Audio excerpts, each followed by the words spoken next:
Well, folks, Trump and Canada are in the news again. Looks like he doesn't like our little digital sales tax. That's not fair, Trump. You're supposed to let us roll all over you.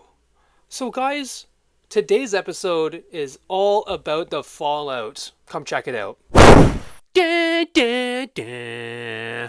Da, da, da, da, da, da.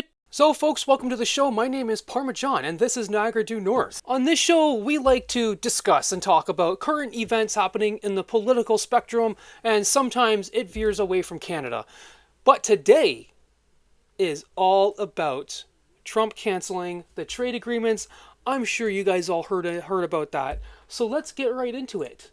Because yesterday, CBC had on some guy, and he was not having it whatsoever. He kept feeding it back to him. It's so nice to know. It's so nice to know that there are still some people out there that go on the mainstream media and counter the narrative, so at least some of those people can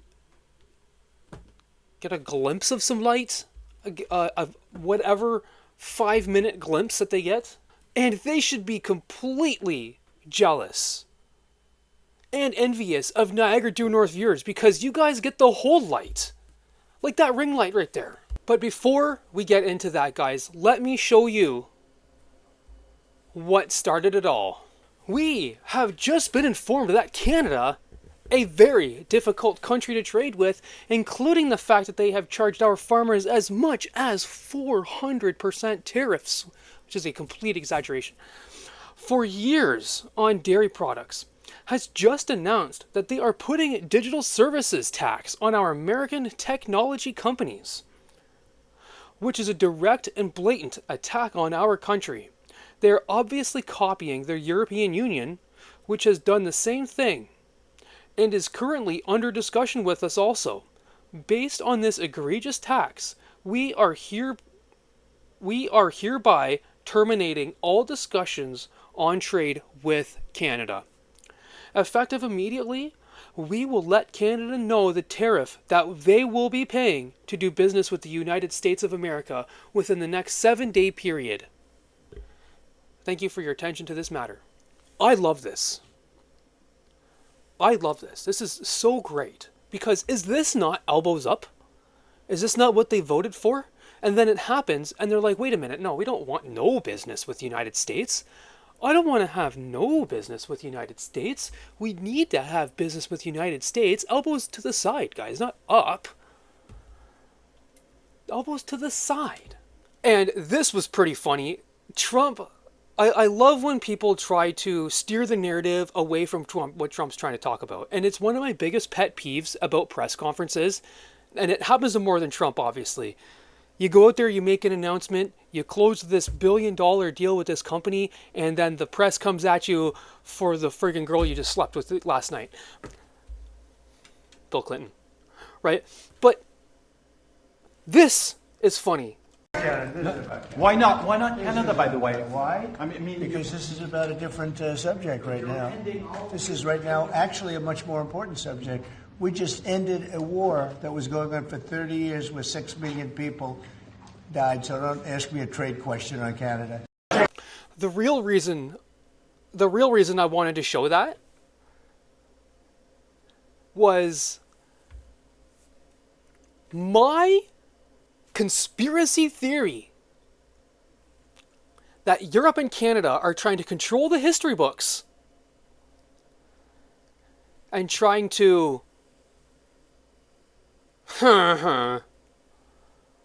Donald Trump. I think he's working for a Nobel Peace Prize, so they can't do that.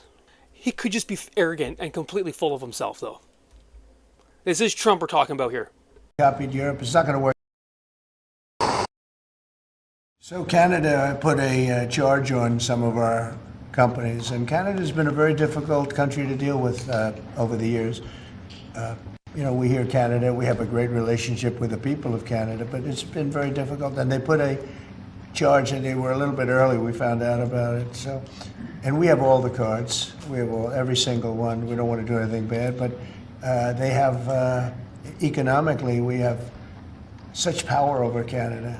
I'd rather not use it, but they did something with our tech companies today trying to copy Europe. You know, they copied Europe. It's not going to work out well for Europe either, and it's not going to work out well for Canada.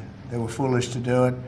And so I said, we're going to stop all negotiations with Canada right now until they straighten out their act. So Canada put a charge on. Well deserved. Here is a Canadian willing to inflict himself. You see, you people on the left, you don't understand the big picture here. You don't get the big picture here. Canada is only Canada because of United States, not because of Europe. And then we go ahead and we try to cripple them with China and Europe. We are the fentanyl problem. It's not Mexico. That was obvious.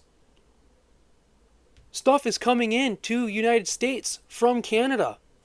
We are biting the hand that has fed us for these past 100 years, 150 years. Like, at any point in time, United States could annex Canada. At any point in time in the past or the future. They're awfully nice and not doing that, right? So that's where it started. I am sitting here waiting for Carney to respond. We get a quick moment from Carney. Watch this. Hey yet, sir? No, I didn't speak to the president today. What do you? Thanks. Any reaction to the news that you put out? No, look, we'll continue to conduct these complex negotiations in the best interest of Canadians. It's a negotiation. Ça va continuer. That's all we get from Carney. We don't get to hear anything from Carney until something good happens. I don't know where this guy's going. I think he's a giant liar, and I think that he is going to run this country into the ground. And I think that I'm so happy that the Conservatives helped pass C5. That was really smart. I was up in arms until I looked into what was actually going on, and they're very, very smart. I think they know that obviously this can't happen. The only way for Carney to send his agenda forward is to completely cut off immigration. Just completely cut it off. We did hear from an individual on CTV News. Let's get into him. Okay, let's now bring in Ian Lee, business analyst at the Sprott School of Business. Ian, thanks for making the time on this day and this breaking news. Just when we thought, we were making some sort of headway with the United States, bombshell dropped here with Trump saying all talks cease to exist as of now when it comes to trade. Your thoughts? First off, nobody, I know there's many people who claim to be surprised thus far, some pundits and analysts. Nobody should be surprised at this. The USTR, United States Trade Rep, has been publishing a report in Congress every year for a third of a century, going back to the Clinton administration. Every American president from then until now has said, look, there's a whole bunch of things Canada's doing to American companies. You know, the Telecom Act that keeps out, Verizon and AT&T, banking restrictions, etc., supply management, and, of course, the digital service tax. This is not a secret. Every president has said they're opposed. This is not something Donald Trump dreamed up all by his little lonesome. And we are now on the precipice, and we are facing a choice. Do we want to defend 8,500 multimillionaire dairy farmers at the risk and continue to exploit 40 million Canadians with much higher dairy prices and milk and egg prices? Or do we want a trade agreement that will benefit 40 million Canadians with the largest economy in the entire world? It's funny growing up hearing all these things and being like, why are we run by such monopolies?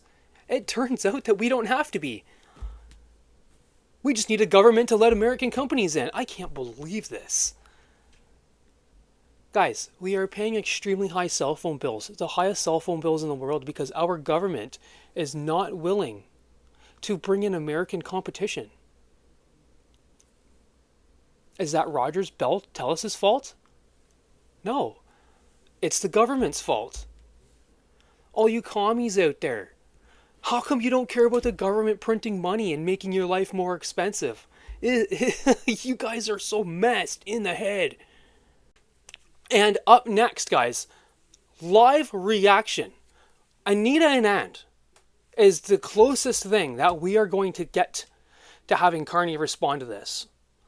So let's get into it.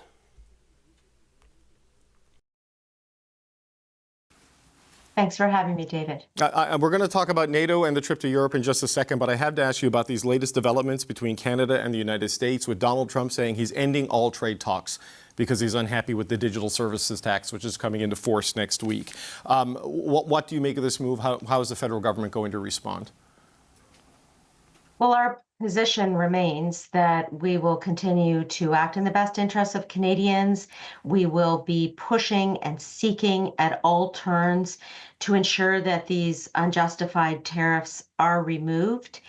And in particular, I will say that we won't be negotiating in public given the complexity of the negotiations, given the need to ensure that Canada's position is the strongest possible it can be.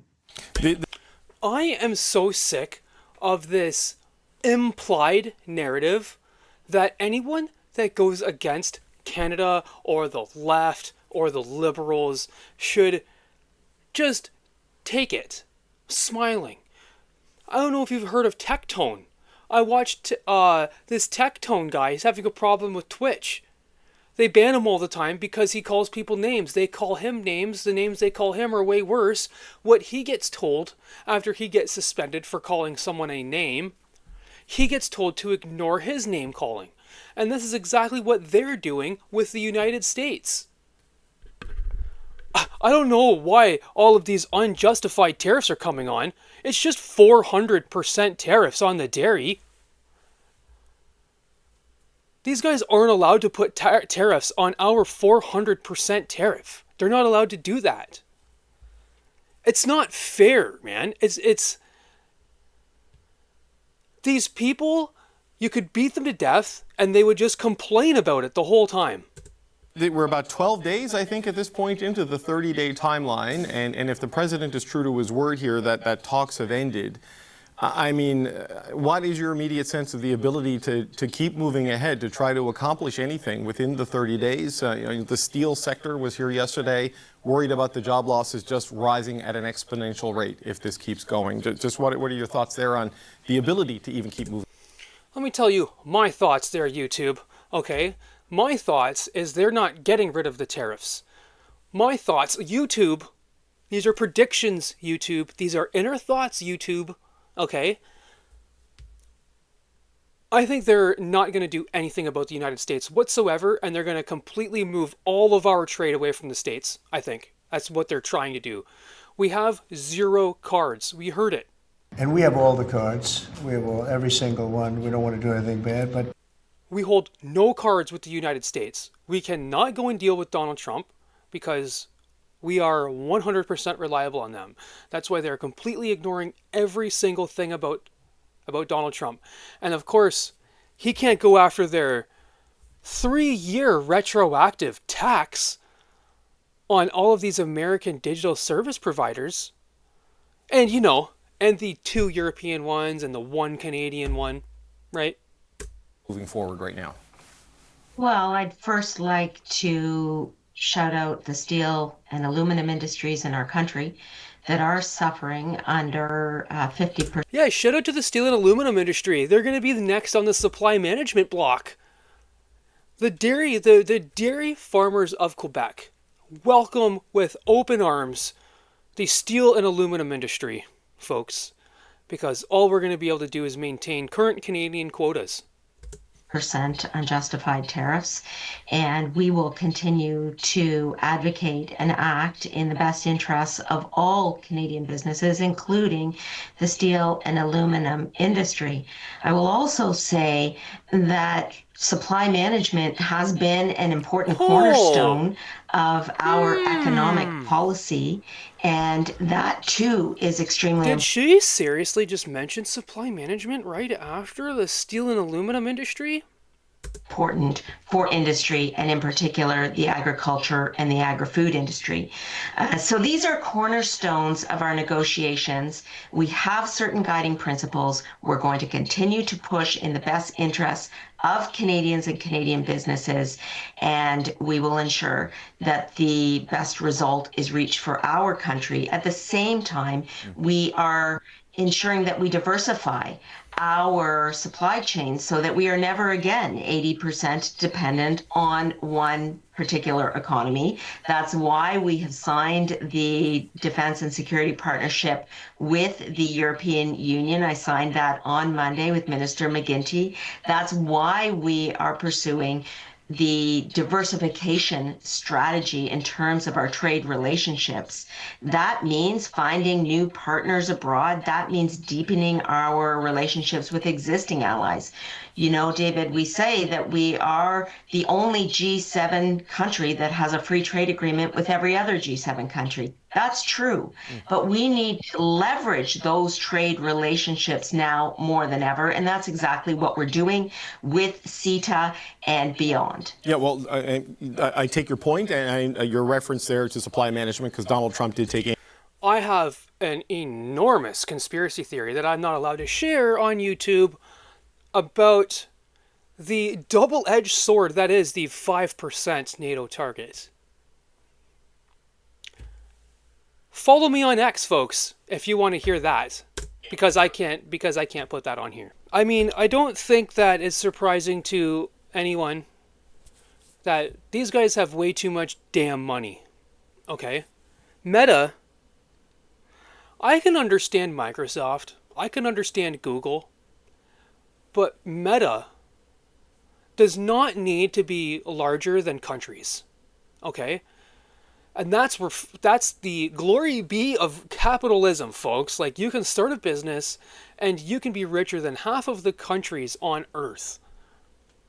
Okay? That is insane. But don't sit there and tell me that it's not an attack on the United States when they are the largest tech economy on the planet. And it's only Europe and Canada posing these taxes. I love how people say the whole world when it's just Europe and Canada. Africa's not doing that. Africa loves the United States. They're not going to do anything to disrupt the United States. So guys, what do you think of that? Is it Trump's fault? Is it Carney's fault? The problem that Trump has stems back decades. Okay, it's Canada's fault. That's been there for a very long time. We've been sucking at the teat until one day we bit it. And we bit it at the wrong president, man. Honestly. Comment down below, guys. What are your thoughts? What are your thoughts? What should Canada do? What do we got to do?